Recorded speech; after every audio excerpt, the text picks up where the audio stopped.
हमारी संस्कृति, हमारी पहचान। यज्ञ, योग, आयुर्वेद सदा रहे हमारे साथ। भारत के प्राचीन ग्रंथों एवं आधुनिक विज्ञान का दिव्य संगम, यज्ञ महिमा।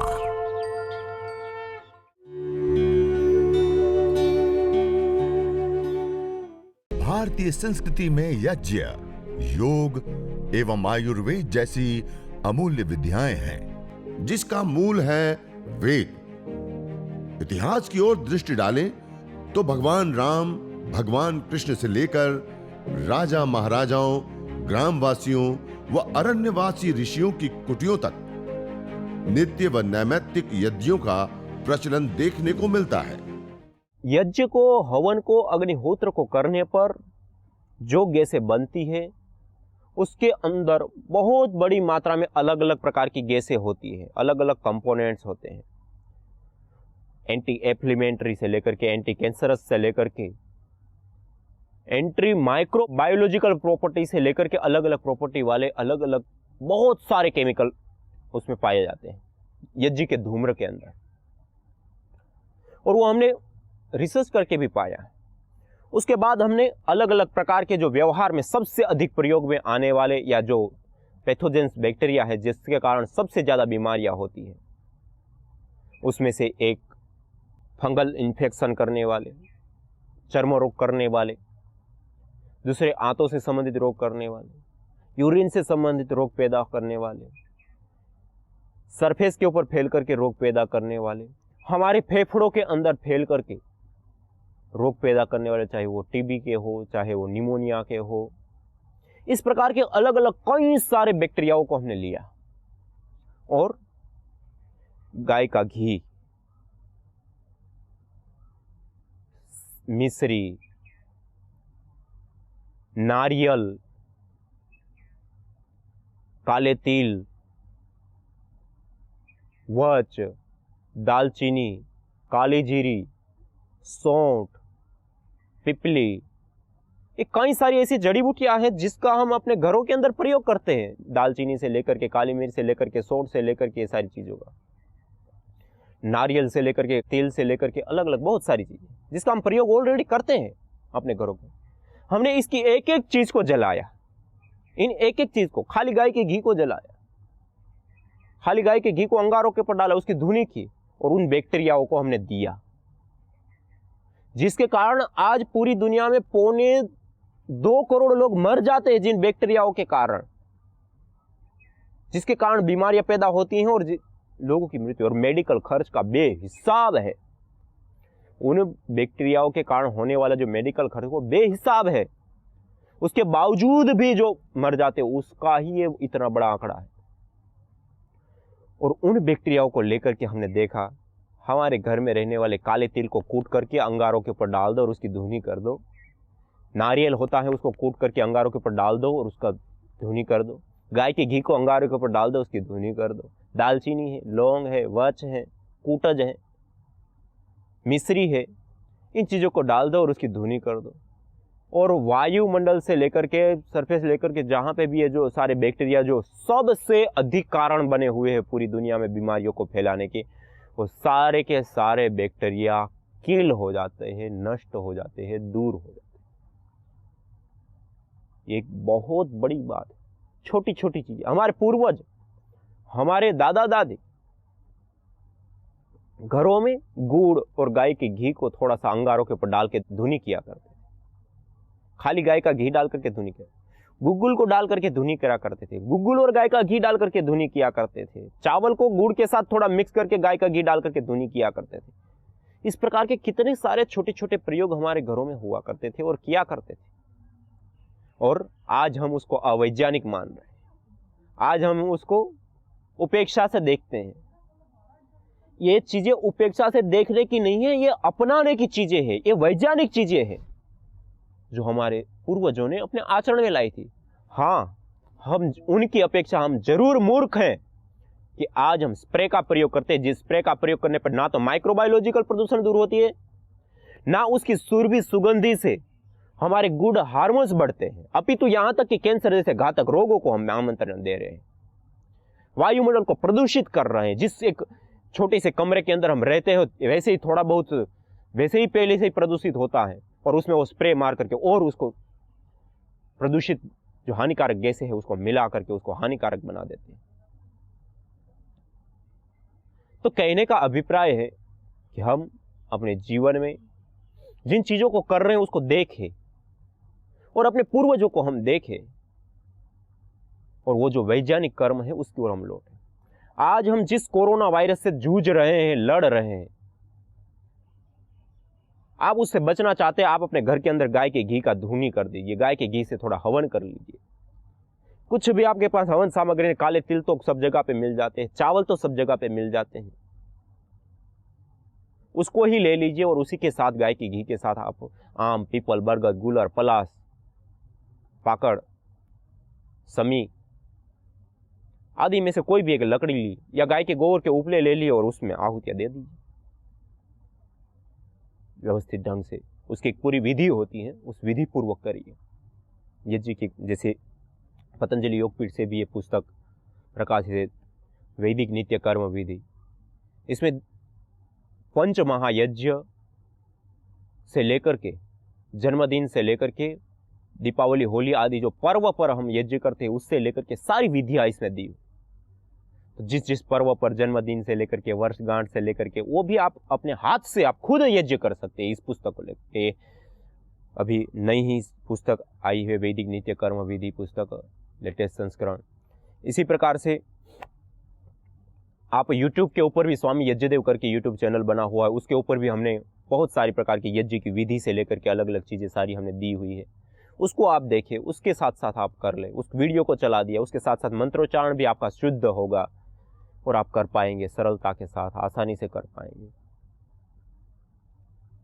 कहने का अभिप्राय है कुछ भी नहीं आता है तो गायत्री मंत्र तो आपको आता है ना, अच्छे से अग्नि प्रदीप्त कीजिए, जलाइए और उसमें चावल, तिल, उड़द, काले तिल, ये सारी चीज़ें लेकर के उससे हवन कीजिए गाय के घी के साथ। बाद में अंगारों के ऊपर थोड़ी सी मात्रा में गुग्गुल, गाय का घी आदि डाल करके, शक्कर, गुड़ आदि डाल करके उससे धुनी कीजिए। उससे सुरभि भी फैलती है, बैक्टीरिया, वायरस, फंगस आदि भी दूर होते हैं, गुड़ हार्मोन्स भी बनते हैं, स्ट्रेस, तनाव, चिड़चिड़ापन आदि भी दूर होता है, और भी बहुत सारे प्रकार के अलग अलग लाभ एक साथ हमें प्राप्त हो जाते हैं।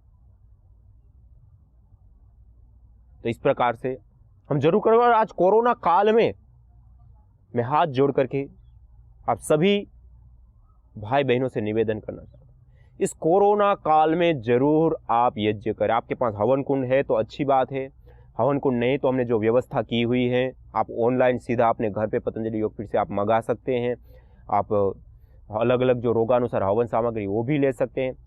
लेकिन यदि आपके पास इतनी व्यवस्था और इतने समय वो नहीं है तो भी आप अपने घर के अंदर कोई भी एक छोटा सा ऐसा पात्र या थाली आदि लेकर के उसके ऊपर कोई कंकड़ पत्थर को धो करके रख दिया और उसके ऊपर लकड़ियों को व्यवस्थित चीन करके रख करके और आप हवन करें, यज्ञ करें, अग्निहोत्र करें। और उसमें तिल है, गुड़ है, गाय का घी है, जौ है, इसका मिश्रण करके प्रयोग करें। पतंजलि दिव्य हवन सामग्री, पतंजलि आस्था हवन सामग्री, पतंजलि के सभी स्टोर्स के ऊपर भी हम उपलब्ध कराया, आप उसको ले आइए, वो शुद्धतम सामग्री उसको ला करके उसके साथ हवन कर लीजिए। लेकिन जरूर कीजिए, इस काल में यज्ञ के अलावा इतना बड़ा कर्म जो हमें बचा सकता है ऐसा कुछ नहीं। तो आप यज्ञ कीजिए, वायुमंडल को शुद्ध करिए, पवित्र कीजिए, सुगंधित कीजिए, ऑक्सीजन से युक्त कीजिए, जीवनी शक्ति से युक्त कीजिए, और उसके बाद उस मेडिकेटेड एयर के अंदर बैठ करके फिर भस्त्रिका, कपालभाति, अनुलोम विलोम से लेकर के भ्रामरी, उद्गीत, ध्यान पर्यंत जो भी प्राणायाम है, आसन है, योगाभ्यास है, उसको बहुत श्रद्धापूर्वक अच्छे से उसमें कीजिए। आपका यह कोरोना बाल भी बाका नहीं कर सकता। और आपको हो भी गया उसके बाद भी यही दोनों चीजें कीजिए, आप देखिए 3 से 7 दिन में आपकी रिपोर्ट नॉर्मल आपको मिल जाएगी। एक व्यक्ति नहीं मरेगा, लेकिन करना पड़ेगा, यज्ञ भी करना पड़ेगा और उसमें बैठ करके योगाभ्यास इतना जरूर कीजिए। इतना करेंगे तो कोई भी किसी भी प्रकार की कोई आपके ऊपर आफत नहीं आएगी, किसी भी प्रकार का कोई भी आपको स्वास्थ्य से संबंधित प्रश्न नहीं रहेगा। तो ये मैं प्रसंग बस कुछ महत्वपूर्ण कुछ बातों को बताते हुए कोरोना वायरस के ऊपर, कुछ वर्तमान में जो समस्या चल रही है उसके ऊपर मैंने बताया। तो मैं कह रहा था, जिस घर के अंदर हम रहते हैं उस घर के वायु के शोधन से लेकर के अलग अलग जो बातें होती हैं हम मूल रूप से बात कर रहे थे यज्ञ, हवन, अग्निहोत्र जो श्रेष्ठतम कर्म है, उससे अनेक प्रकार के लाभ होते हैं। उसमें शारीरिक लाभ भी है, मानसिक लाभ भी है, पर्यावरणगत लाभ भी है। इससे देवी शक्तियों का पूजन भी होता है, जो अदृष्ट शक्तियाँ होती है, जिसको हम देख नहीं सकते हैं, लेकिन वो शक्तियाँ होती हैं, जिससे सारा संसार चलायमान होता है। हम भजन भी गाते हैं, कण कण में वो बसा है। उन पंक्तियों के माध्यम से भी यही सिद्ध होता है कि जो इस सारे संसार को चला रहा है, सूरज, चांद, सितारे से लेकर के सब कुछ सुव्यवस्थित चलाता है, लेकिन वो हमें दिखता नहीं है। हमारी कर्म फल व्यवस्थाओं से लेकर के सब कुछ करता है। वो जो अदृष्ट सत्ता, अदृष्ट शक्ति है, उसके पूजन का, उसकी अर्चन का, उसकी उपासना का सबसे बड़ा साधन भी यज्ञ है, हवन है, अग्निहोत्र है। इतना ही नहीं, वेदों में यह भी कहा है सत्याः सन्तु यजमानस्य कामः, इष्ट कामधुक्, सर्व कामधुक्। ये अलग अलग शास्त्रों के अलग अलग प्रमाण में आपके सामने रख रहा हूं कि यज्ञ से अलग अलग प्रकार के अलग अलग कई सारे लाभ बताए गए। ये भी लाभ मिल जाता है, ये भी लाभ मिलता है, ये भी लाभ मिलता है। उसमें एक मनोकामना की पूर्ति भी। सत्याः सन्तु यजमानस्य कामः। जो व्यक्ति यज्ञ करता है, हवन करता है, और हवन करके देवी शक्तियों को तृप्त कर जो प्रार्थना करता है, अपने हृदय के उद्गार को प्रभु के सामने प्रकट करता है, सत्याः सन्तु यजमानस्य कामः कहा कि उसकी सारी मनोकामनाएं पूर्ण होती है। यह कल्प वृक्ष है। हमने कोई ऐसा वृक्ष नहीं देखा है कि जिसके नीचे बैठ करके कल्पना करो और आपको मिल जाए। ना कहीं शास्त्र में लिखा हुआ है कि ऐसा वृक्ष है, लेकिन यज्ञ रूपी कल्प वृक्ष जरूर हमारे शास्त्रों में भी, श्रीमद् भगवद गीता से लेकर के, चाणक्य नीति से लेकर के, मनुस्मृति से लेकर के वेद पर्यंत सब जगह पे कहा है सत्याः सन्तु यजमानस्य कामः, इष्ट कामधुक्, सर्व कामधुक्। ये यज्ञ करो और यज्ञ करके जो प्रार्थना की जाती है वो आपकी पूरी होती है, सब शास्त्रों में कहा है। और यज्ञ को हम देख पा रहे हैं, और हमने कईयों परिवारों में देखा है। कई परिवारों में पारिवारिक क्लेश, झगड़े होते थे। उन्होंने संकल्प पूर्वक यज्ञ शुरू किया और यही प्रार्थना की, उनके घर में, परिवार में क्लेश, झगड़े समाप्त हो गए। बहुत सारे परिवार हमें ऐसे भी मिले जिसमें अलग अलग प्रकार की जो अशुभ शक्तियां होती है उससे कहीं ना कहीं दुखी, पीड़ित रहते हैं। कभी कुछ, कभी कुछ, कभी किसी की नजर लग जाना, कभी इसी प्रकार की जो अदृष्ट सत्ता या अदृष्ट शक्तियां होती हैं उनसे भयभीत रहना, हमने उनको भी देखा। उन्होंने भी यज्ञ को अपनाया, यज्ञ को किया, हवन को किया, प्रभु से प्रार्थना की यज्ञ कर। उन्होंने भी अपने एक जीवन में नव प्रकाश को प्राप्त किया। इसी प्रकार हमने ऐसे परिवार भी देखा जिसमें बिजनेस, धंधा आदि से लेकर के इस प्रकार की जो श्री को लेकर के जो समस्याएं हुआ करती थी, उन्होंने भी संकल्प पूर्वक यज्ञ किए, हवन किए और उस प्रार्थना की, उन्होंने भी नवजीवन को प्राप्त किया। और आज तो मैं अहमदाबाद में, हमारे एक सज्जन है, वो पहले बहुत दुखित और इस प्रकार की घटनाओं से बहुत भारी रूप से गुजर रहे थे, और उस दौरान उनका संपर्क हुआ और उनको पता चला कि यज्ञ भी एक बहुत बड़ा इसमें उपाय है, और उन्होंने यज्ञ किया और प्रार्थना की। तो मैं बता रहा था कि हम जिस जीवन को जी रहे हैं उसमें मनोकामना की पूर्ति भी एक बहुत बड़ा हमारे सुख के साधन को बढ़ाने में या सुख को बढ़ाने में एक बहुत बड़ा उपाय है। और उस मनोकामना की पूर्ति भी इसी यज्ञ, हवन, अग्निहोत्र के माध्यम से संपन्न होती है। और परिवार में जो अलग अलग प्रकार की जो समस्याएं होती हैं उन समस्याओं का भी समाधान है यह यज्ञ। इतना ही नहीं, इससे अतिरिक्त यज्ञ एक चिकित्सा विज्ञान है, यज्ञ एक चिकित्सा पद्धति है। यज्ञ को करने पर अनेक प्रकार के दुख, रोग, क्लेश, पीड़ाओं से हमें बचाता है। आयुर्वेद के अंदर 3 प्रकार की चिकित्साएं बताई गई हैं। एक होती है आसुरी चिकित्सा, एक होती है मानुषी चिकित्सा और एक होती है देवीय चिकित्सा। 3 प्रकार की चिकित्साएं बताई। उसमें यज्ञ हवन अग्निहोत्र को देवीय चिकित्सा कहा गया है। यज्ञ हवन अग्निहोत्र देवीय चिकित्सा है। जिस समय मानुषी चिकित्सा भी कार्य नहीं करती है किसी भी प्रकार से, उस दौरान हमने देखा और हमने यज्ञ चिकित्सा लोगों को दिया और उन्होंने यज्ञ चिकित्सा को अपनाया और नव जीवन को लोगों ने प्राप्त किया।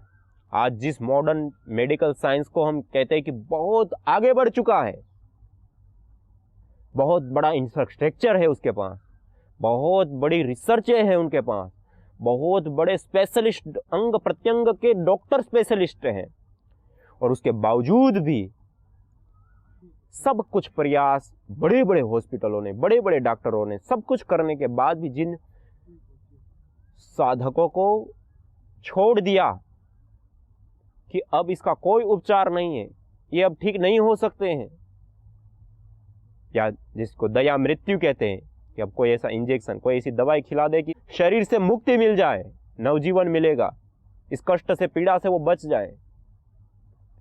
जिन डॉक्टर लोगों ने, जिन हॉस्पिटलों ने, जिस मॉडर्न मेडिकल साइंस को हम सबसे आगे बढ़ा हुआ मानते, जहां पे उन्होंने हाथ खड़ा कर दिया, हमने देखा उन लोगों को हमने यज्ञ कराया, हवन कराया, उनके कमरे में कराया, प्रतिदिन कराया, सुबह शाम कराया, सूर्योदय और सूर्यास्त के समय कराया, और उसकी रोग विशेष की सामग्री को लेकर के कराया, और वो घटनाएं घटी कि वही डॉक्टर लोग कहते ये तो मिरेकल है, ये चमत्कार है, वो खुद कह रहे।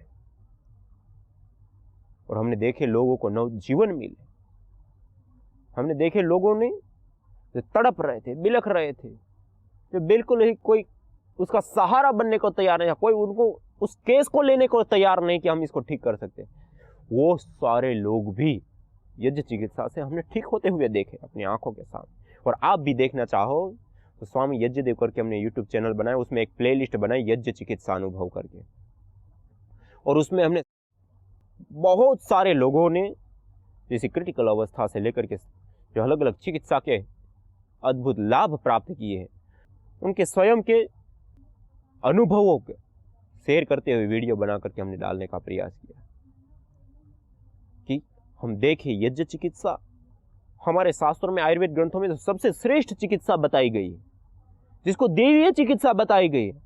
आज हमें मालूम ही नहीं है, आज हम भूल चुके हैं, आज हम उससे विमुख हो चुके हैं, हमें पता ही नहीं कि यज्ञ भी एक चिकित्सा पद है। केवल हम एक कर्मकांड, एक पूजा पाठ, एक शादी विवाह से लेकर के 16 संस्कारों से लेकर के कोई पर्व विशेष पे एक करने की एक चीज हमने समझ ली। हाँ, वो भी है, उससे अनेक प्रकार के लाभ होते हैं, पर्यावरण का पोषण होता है, संवर्धन होता है, बैक्टीरिया, वायरस, फंगस आदि का निवृत्ति होती है, वायु प्रदूषण ठीक होता है, दूर होता है, वायुमंडल के अंदर जीवन एक शक्ति का संचार होता है, और भी बहुत सारे लाभ है, वो भी अपने जगह पे लाभ। लेकिन यज्ञ से चिकित्सा होना ये भी एक बहुत बड़ा विशेष लाभ है।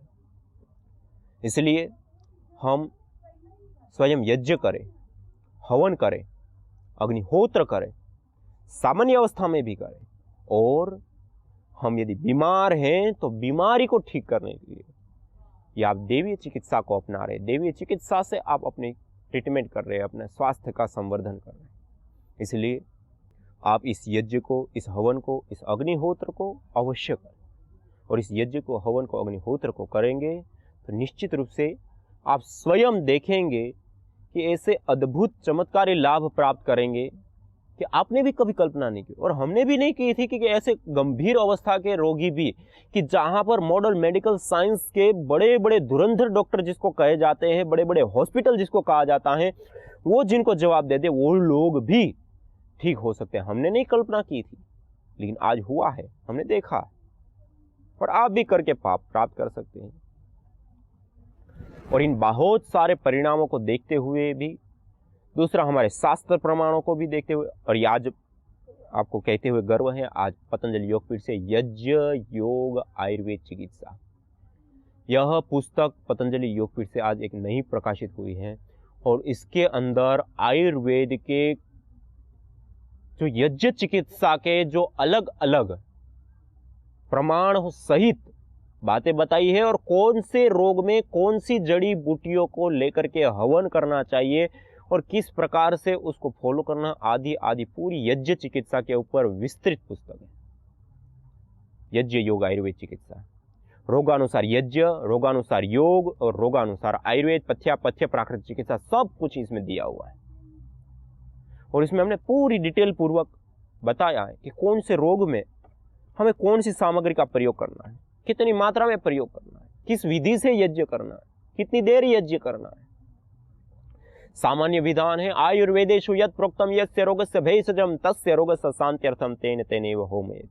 आयुर्वेद में जिन रोग की शांति के लिए जिन जिन औषधियों को खाने के लिए हमें देते हैं, उन्हीं औषधियों से होम करने पर, हवन करने पर, अग्निहोत्र करने पर, तेन तेनैव होमेत्, उस औषधियों से होम करने पर वह रोग हमारे शांत होते हैं, दूर होते हैं, नष्ट होते हैं। ये सामान्य विधान। और फिर जो अलग अलग जो रोग है उसको शांत करने के लिए, दूर करने के लिए, नष्ट करने के लिए हमने अलग अलग बहुत सारी जड़ी बूटियों का भी निर्माण किया। जैसे ज्योतिषमत्यादि एक हवन सामग्री है।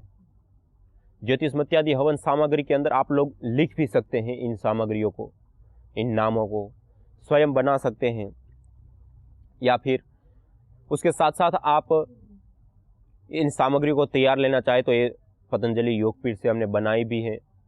उसके लिए हमने ऑनलाइन, अभी लॉकडाउन और ये सारी चीज़ें हैं तो ऑनलाइन भी हमने उपलब्ध कराने का प्रयास किया। अभी ऐप आदि के ऊपर नहीं है, लेकिन एक फ़ोन नंबर हमने बनाया, उस फ़ोन नंबर के ऊपर आप फ़ोन करके सीधा अपने घर के ऊपर पतंजलि योगपीठ से जितनी भी यज्ञ से संबंधित सेवा है, जैसे गोमय समिधा एक बहुत विशेष हवन सामग्रियों का निर्माण हुआ है, हवन कुंड किट, हवन करने के लिए जो पूरे पात्रों से लेकर के सारी चीज़ें होती है वो भी बनी हुई है, तो वो सारी चीज़ें आप प्राप्त कर सकते हैं। तो मैं अभी आपको कुछ हवन सामग्री, कुछ विशेष जड़ी बूटियाँ आपको लिखाता हूँ जो आपको रोगानुसार हवन करने के लिए, यज्ञ करने में विशेष करके लाभकारी होगी। आज पूरी दुनिया में केवल वायु प्रदूषण से प्रतिवर्ष 70 लाख से अधिक लोग मौत के मुंह में समा जाते हैं। प्रकृति के साथ मनुष्य के ऊपर भी अब खतरे की घंटी बज चुकी है। विकास की दौड़ में हम प्रकृति का जतन करना भूल गए हैं। मनुष्य अन्न के बिना 3 महीने, पानी के बिना 3 सप्ताह जीवित रह सकता है, परंतु हवा के बिना 2 मिनट भी नहीं। वही हवा जो जीवन देती है आज जानलेवा हो गई है, जिसका समाधान है यज्ञ एवं वृक्षारोपण। वेद का उद्घोष है, अयम यज्ञो भुवनस्य नाभिः। यज्ञ पंचभूतात्मक देह से लेकर ब्रह्मांड तक में स्वास्थ्य एवं संतुलन को कायम करता है। वैज्ञानिक शोध दर्शाते हैं कि यज्ञाग्नि में उत्तम गुणवत्ता युक्त घृत, जड़ी बूटियां एवं समिधा आदि की मंत्रोच्चारण पूर्वक आहुति देने पर वो द्रव्य अत्यंत सूक्ष्म व आरोग्य वर्धक होकर हमें स्वास्थ्य एवं दीर्घायुष्य प्रदान करता है। यज्ञ भारतीय संस्कृति का मूल है। तो आइए हम संकल्प लें, संसार के श्रेष्ठतम कर्म यज्ञ को अपनाएं। पिंड और ब्रह्मांड में संतुलन कायम करने वाले यज्ञ को अपने जीवन का अभिन्न अंग बनाएं एवं प्रकृति मां के प्रति अपने ऋणों को अदा करें। विश्व स्वास्थ्य का एक नारा, यज्ञ से होगा जग उजियारा। भारतीय संस्कृति की अमूल्य विरासत यज्ञ की महिमा को जानने हेतु वैदिक चैनल पर प्रतिदिन प्रातः एवं सायं 11:30 बजे यज्ञ महिमा कार्यक्रम से जुड़ें। विशेष जानकारी हेतु संपर्क करें। मोबाइल 9068565306।